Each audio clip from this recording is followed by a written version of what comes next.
There is no tomorrow. There is no tomorrow.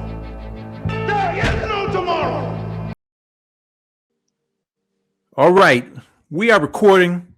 I'm joined right now by Justin Time Figueroa, unbeaten junior middleweight.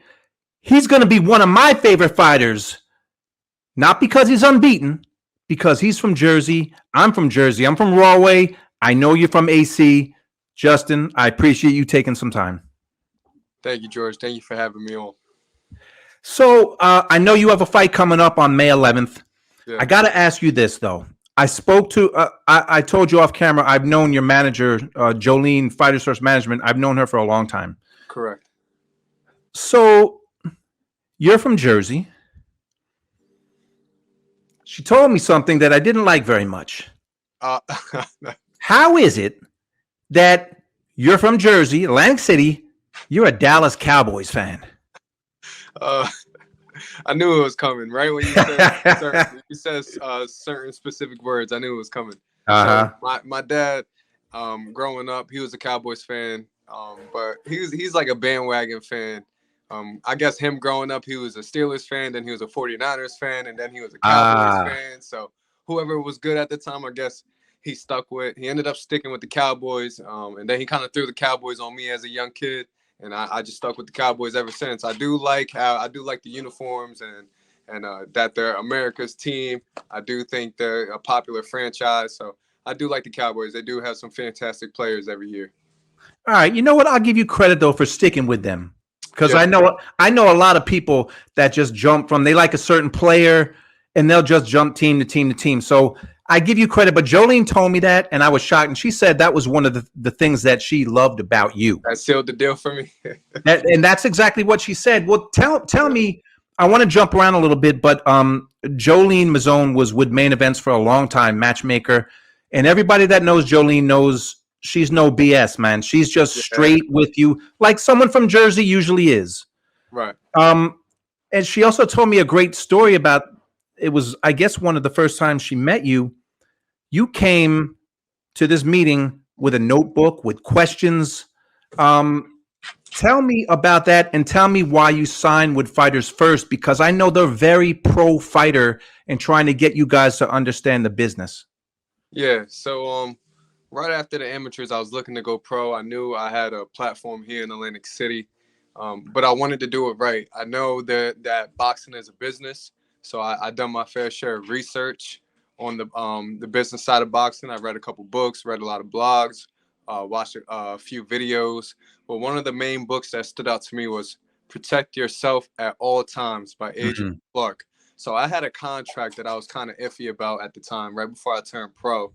And there were some things that I saw in the contract that I didn't see in Adrian Clark's book. So I ended up reaching out to him on Instagram.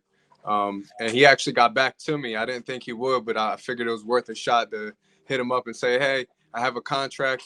I learned a lot from your book, but there's a couple things in the book that doesn't apply to this contract. Do you think you could help me out? So he helped me out, sent me the contract, took a look at it. And he was like, hey, I want to help you out. I hope you can fight as good as you look. Because I guess he looked at my Instagram. And about a week later, he told me, don't sign a contract. So I didn't sign a contract, and about a week later, he called me up and said, I have this woman for you that's going to help you. She could be your manager, and she's the best in the game. Her name is Jolene Mazzone. So shout out to Adrian Clark. He put me on the Jolene Mazzone, and I posted this last night on my Instagram. I'm very, very grateful to have Jolene Mazzone in my corner.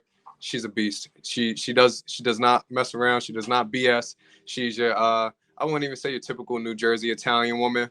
But just know she's a beast, and she's not taking any BS. I'm so glad to have her.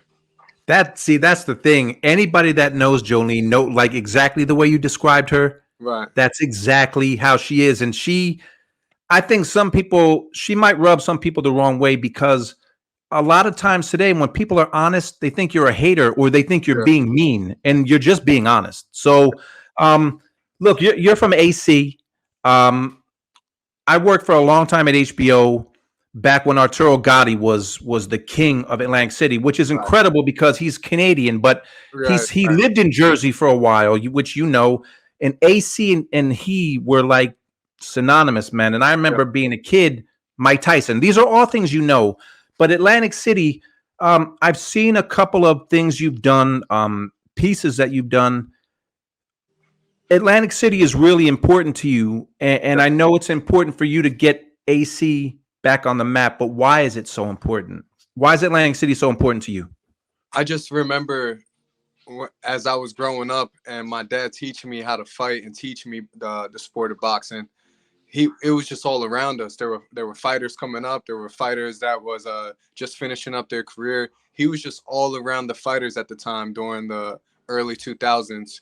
And I just remember driving on the Black Horse Pike and the White Horse Pike and the Expressway and seeing billboards of Arturo Gatti and Mayweather, seeing those guys on the billboards. And as a young kid, 5 years old, just getting into boxing, I thought that was the coolest thing in the world to see Gatti on the billboard. So that was big for me. I remember playing Fight Night. I think it was Fight Night 2004 with Roy Jones on the. I remember Fight Night. Yeah. Me and my brother, I used to always pick Arturo Gatti, and my brother used to pick Roy Jones, and we used to always fight at Boardwalk Hall. So boxing has just been really, really big in my family. One, two, I know how big it is here in Atlantic City, and I always loved Atlantic City. I never, I have friends and people around me complaining, I can't wait to get out of here. I can't wait to move. I'm like, I don't want to go anywhere. I love Atlantic City. We got the beach, we got the boardwalk, a lot of entertainment, and I'm a fighter, and this is a fighting city right here. So I'm happy to represent. I know how big boxing was here back in the day, and I'm looking to be the guy to bring it back, to be the fighting pride of Atlantic City. Man, that would be amazing because, I was too young to go to the Tyson fights, but I've been to the Gatti fights, like Gatti Ward. I was at a number of them at Boardwalk Hall. By the way, in the winter, man, when you come out of that building and you're on the boardwalk and that wind whips off you from the ocean, it's cold. But my point is that there was nothing like that atmosphere. And for you to want to be that guy, and look, you're 8-0, you're early in your career, 25 years old, but that says a lot. But speaking again of Atlantic City, you are a member. Are you still a member of the Beach Patrol? And what exactly is that? I know what it is, but I want you to explain it. So I am a member of the Atlantic City Beach Patrol. The Beach Patrol is just a lifeguard of the beach. One of those Baywatch type of guys. I was going to say Baywatch. So yeah, I guess you can call me Baywatch, but I'm a lifeguard on Atlantic City's Beach Patrol. I've been on the beach for about 7 years. And it helped me grow as a man. It helped me become more social. I saved a lot of lives here on the Atlantic City Beach. So I guess you can call me a hero. But it was almost like, I don't want to say fraternity, but it was a great brotherhood and a great a family feeling that I had growing with Atlantic City Beach Patrol. So I'm very proud to be a part of that. It helped me grow as a man. I first joined when I was 18 years old. Last year was my last summer. I just put in my papers for a leave of absence because this boxing stuff is starting to take off for me, and I can't be sitting in the sun for 8 hours a day. I have to train and do other stuff for my career. So putting the Beach Patrol on the back burner for a bit, but I love the Atlantic City Beach Patrol. And I understand that, but you said you save lives. You actually save people, because I've been on the beach plenty of times. Like LBI is a spot we went to a lot, and Sandy Hook, where I grew up, but I've never seen a lifeguard save anyone. You actually save people. Yeah. So with Atlantic City being a big tourist spot, especially in the summer, there's a lot of people who come from different places. A lot of people who come from places I've never even seen a beach before, or been on the beach. There's people going in the water with jeans and clothes on. So these people just don't know how to swim, one. And then if these people think they know how to swim, the ocean is a different monster.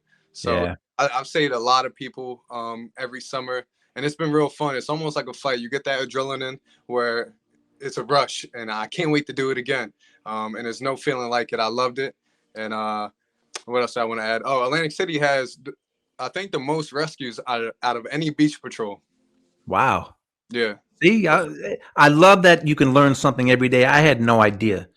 Oh, by the way, whenever we worked a fight in AC, the spot that we used to always go to was White House Subs. And I know it's still there. It's been a couple of years, but I know it's still there. So shout out to those guys, man. They make great sandwiches. Yeah, actually, I want to give a quick story about the White House. I love the White House. Been eating the White House and the Famica bread, the Italian bread since I was a kid. Mm. It's big for me. Growing up in Atlantic City. But I had a friend who started coming down to my fights. He's from Miami, and of course I introduced him to the White House. And I had a fight the same day that he wanted. I wanted to take him to the White House. So my coaches think I'm at home resting with my feet up, and I'm kind of sneaking off to the White House, getting stuff with my friend. And all of a sudden, my 3 coaches walk into the White House, and we're kind of just looking at each other like, "What are you doing here?" But I was like, they were like, "Come on, man, you gotta be home resting." I'm like, "I'm just getting a sub. I'm still resting, but I'm still getting a sub. I got a knockout victory that day, so maybe I should keep eating." Well, yeah, maybe that's a good luck thing. Although I don't think your team would like if you did that. But hey, it's whatever works, you know. So, I know that Vasily Lomachenko is one of your favorite fighters now, and Shakur. But when you were growing up, because now I've read up on you, so I didn't know you've been boxing since you were like 4 or 5 years old. Yes. Who influenced you as a fighter growing up? Like I said, when I saw my first fighter that I could remember being my favorite, like I said, was Arturo Gatti, because he was just big in Atlantic City. He was the guy. So seeing him on the billboards, hearing about Gatti, seeing Gotti's fights, I even had my hair spiked up, and I wanted the blonde streaks just like Gatti. But I can remember him just being my favorite fighter at the time. It broke my heart when Mayweather beat him in Atlantic City. And then I started realizing, there's skill differences. So then I started, of course, everyone loves Mike Tyson. Mike Tyson was so dominant. I had a phase where all I watched was Tyson and studied his moves. But I was real big on Sergio Martinez for a little bit. I love Sergio Martinez's movements, his feints, his speed, his combination punching, and a phenomenal knockout he had here in Atlantic City against Paul Williams. Oh man, I remember that. Oh, that was a one punch. Yeah. Oh man. And how good the first fight was, I was expecting another war, and then boom. I was a big Paul Williams fan, but I thought Sergio won that first fight. Yeah. I thought he won it. So New Jersey. So right now you got Shakur, you got Raymond Ford, you got 2 champions from Jersey. And it took me a second because I know you fight at 154. There's another New Jersey guy, 21 years old, Vito Mielnicki, who also fights at 154. Yeah. You guys are both young. He's had more fights than you. He's with PBC. Do you know Vito, and do you think somewhere down the line you two might get in the ring together? Me and Vito actually sparred quite a few times over there at the Cherry Hill TKO gym. So he's helped me prepare for a couple fights. He had a couple fights coming up, and it was great work. Vito's a very respectful guy. Got a lot of respect for Vito. Got a lot of respect for his skills alone, but him as a person, he's a good dude. And I would love to fight Vito in the future down the line. If the money is right, we can make a big money fight here in New Jersey, then let's do it. I'm all for it. I'm an entertainer. I'm a fighter. So if it all makes sense, if all the stars align, I would love to share the ring with Vito. But like I said, I think he's a very good fighter and a very good dude on top of that. You know what? Like in my dream world, a couple years from now, I see you guys. I mean, he's had the one loss, but who cares about a loss nowadays, But you guys in Atlantic City, Boardwalk Hall, two Jersey fighters fighting for, a belt or 2 or 3.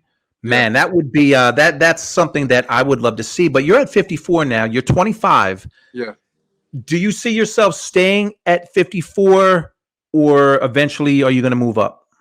I see myself staying at 54 for a while, as long as I stay disciplined, healthy, and live a healthy lifestyle, boxer lifestyle, because I love to eat, especially having the White House right next door. It's tough, man. But I can make 54 pretty easily. I think I would probably feel my best at 160. So I do plan to move up to 160 eventually one day. But I do want to keep learning and using my boxing skills at 154 while I have kind of like the height and reach right now. Yeah. So you're 8-0. Again, you got to fight on May 11th, and we'll talk about that in a minute. But is it tough to be patient because I'm sure you've already fought twice this year. I think you fought 5 times last year. Yeah. So you're very active. Do you have some kind of a timetable about when you want to start fighting the more well-known fighters, becoming a contender, things like that? Is there any timetable, or is it like just really one fight at a time? There really isn't any timetable for me. I you know I don't claim to be the best fighter in the world or up there amongst the greats of today. Mhm. That's my goal, to eventually get there. So every single day, every single camp, every single fight, I'm just looking to progress. And like my last fight, the best thing I heard was, "Yeah, you progress so much. You look so good. You progress so much," and that sat well with me because all I want to do is progress and take one day at a time. If I rush to get there, the quicker you get there, if you go too fast, you might crash. So I don't want to be that guy. I want to home in all my skills and appreciate the journey and take it, like I said, one fight at a time, one fight at a time. Keep building. I have the best manager in the game, so she'll Yes. know. She's stepping me up slightly, but she'll know when it's time for me to take that big step and open up to the world stage and the top guys. But I don't shy away from anyone. I love all the work, whether it's a sparring match or a fight. I love the sport of boxing. I'm all here for it. I'm a fighter. I'm from a fighting city, and whatever Jolene says, I'm ready for it. So May 11th is the big fight. You know who else has a fight May 11th? One of your favorite fighters, Lomachenko, is fighting for a belt against Kambosos. I think he's going to be lightweight champ again.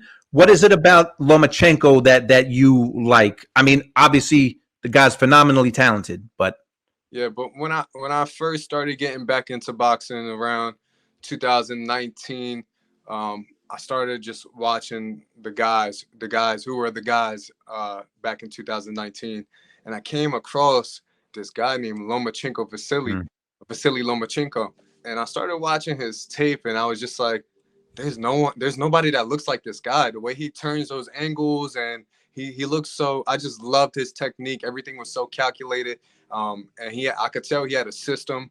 Like I said, he was just so calculated. He made me realize the ins and outs of boxing. So watching him made me study so much more and helped me become a better fighter by wanting to learn the ins and outs and be so calculated, like I'm in there playing chess and not just going there throwing punches and trying to bum rush somebody, because anybody could do that. That's a fighter, but I wanted to be a technician. I wanted to be a boxer, and that's what I saw from Lomachenko, and I think he's one of the best fighters to do it. There's no doubt about that. So your style, because I'm sure a lot of people have not seen you fight. There's clips of you on YouTube. YouTube is a beautiful thing. I didn't have it when I was a kid growing up. So how would you describe your style as a fighter? I think to start off naturally, I guess, from watching so much Floyd May, I love Floyd and I love Andre Ward at one point in my life. So when I was in the amateurs, so watching those guys all the time, I became a defensively minded fighter, and I love fighting on my back foot and just being a boxer, taking as many hits as I can. So that was more my style, kind of on the outside, boxing guys, counter punching. And then as I stepped into the pro ranks, I was more known as a volume combination puncher in the amateurs. I was also fighting 178 pounds, so I was fast. You fought at 178? Yeah, I was fighting at 178. Then I dropped down to 165. So these guys are bigger than me. So my speed and my footwork was able to outmaneuver these guys. So I was able to win a lot against the top guys in the country. But when I turned pro and I'm boxing against these guys and kind of building up my career, I realized, and also sparring with pros who have 15, 20 fights, I know that these guys will let me do all this movement, amateur style, because I felt that it was amateur style, all the movement and combinations. It was amateur style, and I was like, there's something's not working here. I got to switch out my style. So right now, my past couple fights, I've developed more of a walk down offensive style. So now I'm just building my arsenal, and I think I'm an all around fighter, man. I like the box, but I'm starting to like to duke it out now. I like to stand in the middle of the ring and let's fight, man. It's you versus me. Let's do it. Let's put on the show, and that's how I feel. So you fought at 178 as an amateur. So let me guess, back then you were training at White House. If you were 178 and now you're 154. Yeah. Yep. So I Yeah. was 78, then came down to 165, and I'm only about 5'10". So my coaches were like, you might be better off at 154 with your style, your boxing style. You know, you like to fight from the outside. You might be better at 154. That'll give you some reach and height. And it did help a lot. But that weight came from, one, I love to eat, but two, I played football in high school. I would say I was a football star. And I was about 200 to 215 in high school. So, yeah, I was just coming down. Wow. Yeah. Wow. I got a couple things for you, and then I'll let you go because I know you're training. But your nickname, Just in Time. Yeah. I know the story behind it, but it's boring if I say it. So tell me how you got your nickname, Just in Time. All right. I don't know if this story sounds a little different, but it made me realize fighting at the Tropicana coming up. Tropicana hasn't had a boxing event in 7 years. And now that I thought about that and I looked back, I even have some pictures, some old developed pictures of me when I was a kid, about 5 years old. I had just got off of school. I still had like my school uniform, khakis on and stuff. So my dad took me to the fight, and Atlantic City native and fighter Simone Alvarez was fighting that night. So I remember watching him fight as a kid, and me and my dad, we used to always show off on the pads. So we're hitting pads, and there's a group of drunk guys sitting behind us, and they're loving it. They're showing a lot of love to us. And they asked my dad, they said, "What's the kid's name? What's the kid's name?" And my dad's like, "His name is Justin." And they were like, "Just in Time, Just in Time." And that Just in Time stuck ever since. But that same night, my dad, we were putting on a show in the crowd, stealing the show in the crowd. My dad snuck me up into the ring right before the next fight. We started hitting pads for about a minute. Then Commissioner Larry Hazard got a little upset and yelled at us and kicked us out the ring. I wonder if he still remembers that night. But it's crazy that 23 years later, is it? My math might be on. But around 20 years later, I'm fighting. Right. Now. You know, he probably remembers because not too many 5-year-olds jump in a ring and hit pads. So I'm sure he remembers it. May 11th, I know you're fighting Timothy Parks, but give me the details. I know you're fighting in Atlantic City. Where are you fighting, and where can people see it? Because I imagine it's being streamed somewhere. So give me some details about May 11th. Okay, so May 11th, I am fighting here in Atlantic City, a fighting city, America's playground, where we don't play boxing. I'm fighting at the Tropicana. It's going to be a great event. Boxer Insider Promotions is hosting the event. It's their first event here in Atlantic City. They threw a couple in New York. So let's welcome Boxing Insider Promotions to Atlantic City. It's going to be a big one. Got a lot of talent on the card, including myself. And it's going to be a good show. It's my first fight back in Atlantic City since my past 2 fights, which I fought in Texas and got a good win. And I also fought in California on the Golden Boy card and got a knockout victory. So I'm very excited. I got a tough opponent coming, big, strong guy from Georgia. And he's a southpaw. You know, southpaws are tricky. But I'm going to try my best to put on a great performance. And hopefully, I know the opponent is going to come to fight. We're going to entertain the crowd. And they're going to get their money worth. Yeah, they can't mess with Jersey though. So you take it seriously. So I know you're ready to do your thing. Yeah. Is it now? I saw Jolene sent me something. Is it streaming on boxinginsider.com? Is that right? I know it's streaming somewhere, and I'll get the details if you don't know. Yeah, it could. Honestly, I'm not too sure about the online stream yet. That probably sounds about right. I know you can get the tickets online still. Tickets are still available. Like I said, the show is not to be missed. You don't want to miss this show down here in Atlantic City. It's going to be a good one. But according to the live stream, I'm not too sure. But that probably sounds about right. Well, Justin Figueroa, 8-0, about to be 9-0, May 11th. I'm rooting for you, man. I'm going to do my best to come down to the fight. I just love to support Jersey. So I'm looking forward to you joining Shakur and Ray Ford as a champ someday. Yes, sir. I appreciate your time, and I would love to do this after the victory. And yeah, man, I'm wishing you well. I'm not going to wish you luck because you work hard, and I know you're going to do your thing May 11th. And I appreciate your time. Thank you, George. Thank you for having me. Jersey, stand up, Jersey. Yes, sir. Hopefully I can see you at the fight, but I'm all for this. So we can always get on here. Just, contact the boss, Jolene Mazzone, and we can set this up whenever. But thank you for having me on. All right, man. I appreciate you. I'll talk to you soon. All right, my man. Have a blessed one. All right. Yep, you too.